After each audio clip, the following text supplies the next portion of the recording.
Bonjour à tous, j'espère que tout le monde va bien. On va continuer sur les perfections de Dieu. On avait vu la dernière fois, Dieu est souverainement bon.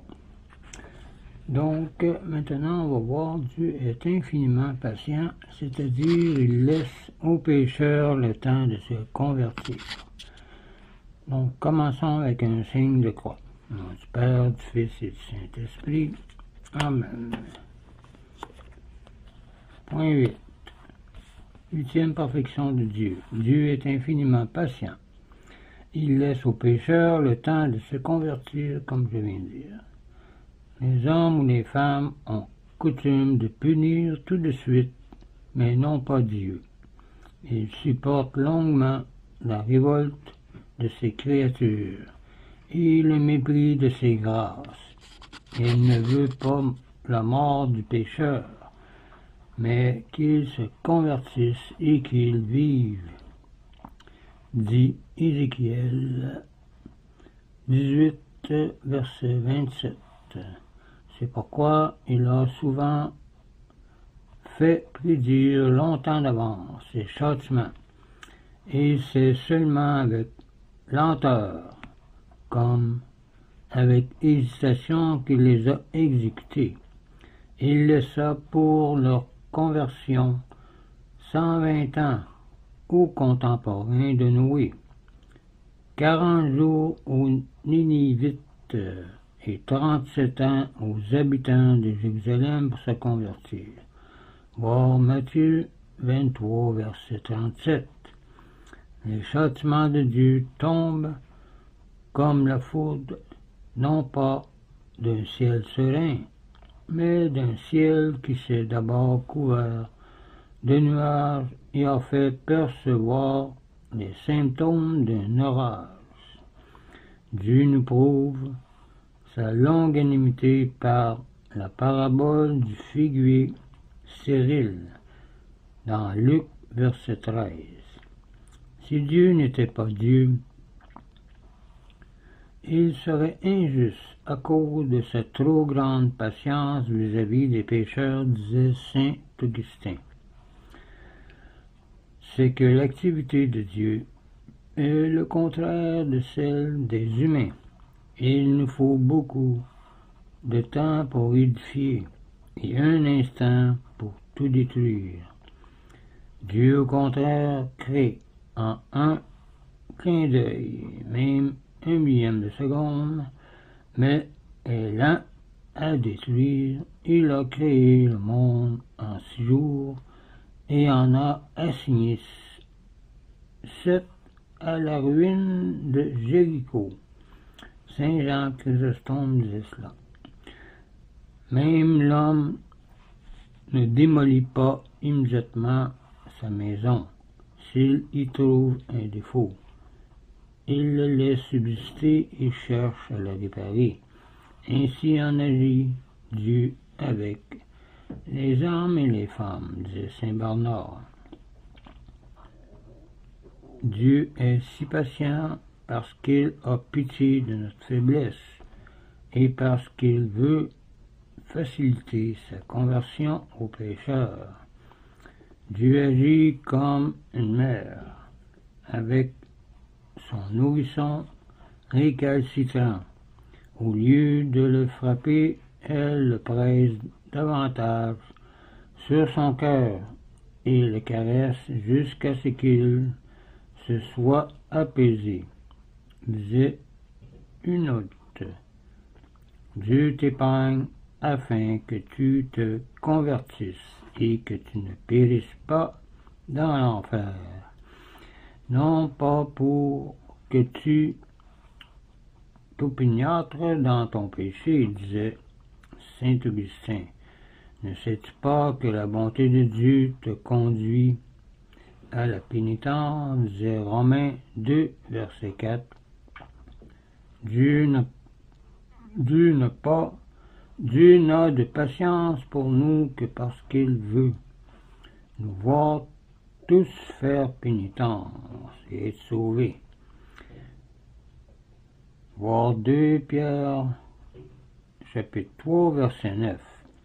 Beaucoup de pécheurs n'ont pas abusé de la longanimité de Dieu, car beaucoup de grands pécheurs se sont convertis et devinrent de grands saints, comme Marie-Madeleine, Saint-Augustin, Marie l'Égyptienne, etc. Après leur conversion, ils ont fait plus d'œuvres de justice qu'auparavant ils n'avaient commis d'iniquité, disait saint Augustin.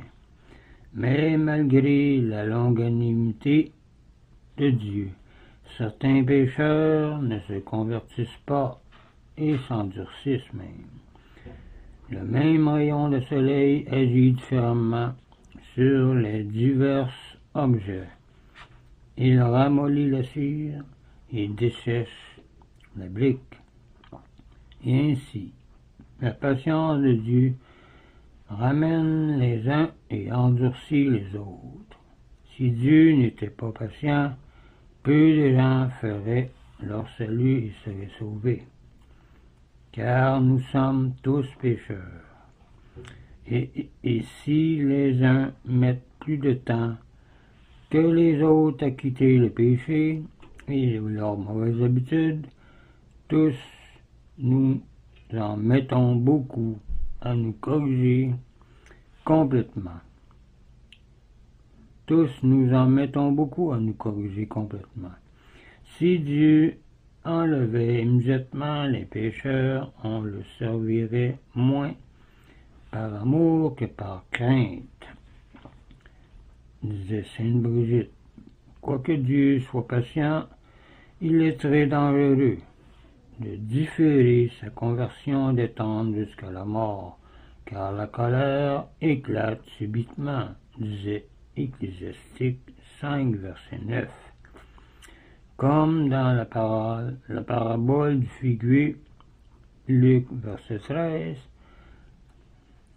comme dans la parabole du figuier, Luc, verset 13, la colère éclate subitement. Le retard provoqué par la patience est compensé par la sévérité du châtiment. Plus la peine est différée, plus elle est violente, comme l'arc lance la flèche avec d'autant plus de force que la corde a été tendue davantage, disait saint Augustin. Nous en voyons un exemple dans la fin terrible du cruel Antiochus Épiphane, voir 2 Maccabées, chapitre 9. Commençons un peu la 9e perfection de Dieu. Dieu est infiniment miséricordieux, c'est-à-dire qu'il nous pardonne volontiers nos fautes lorsque nous en repentons sincèrement. Cette grande miséricorde nous est dépeinte par Jésus-Christ dans la belle parabole de l'enfant prodigue, dans Luc chapitre 15. À peine David eut-il, sous le coup des remontrances du prophète Nathan, avoué son crime, que déjà Nathan lui en annonça la rémission. Voir 2 Rois chapitre 12, verset 13. Dès que la douleur d'avoir péché s'empare du pécheur, le Très-Haut est apaisé, disait saint Laurent Justin. C'est le propre de Dieu d'avoir pitié et de pardonner sans cesse. Voir messe sur les morts, ou messe de la mort, ou messe des morts. La miséricorde de Dieu est infinie. L'océan a des bornes, mais la miséricorde divine est sans limite, sans mesure, disait saint Jean Chrysostome. Ainsi que son amour est sans mesure. Dieu demande de nous que nous pardonnions à notre prochain 70 fois, 7 fois, c'est-à-dire indéfiniment. quelle ne doit pas être sa miséricorde.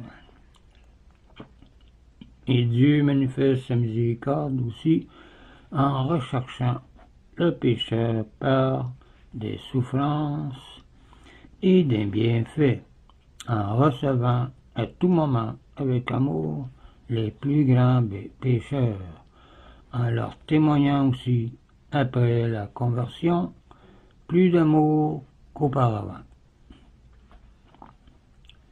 Donc on va arrêter ici pour la 9e perfection de Dieu. On va continuer ça dans une prochaine vidéo.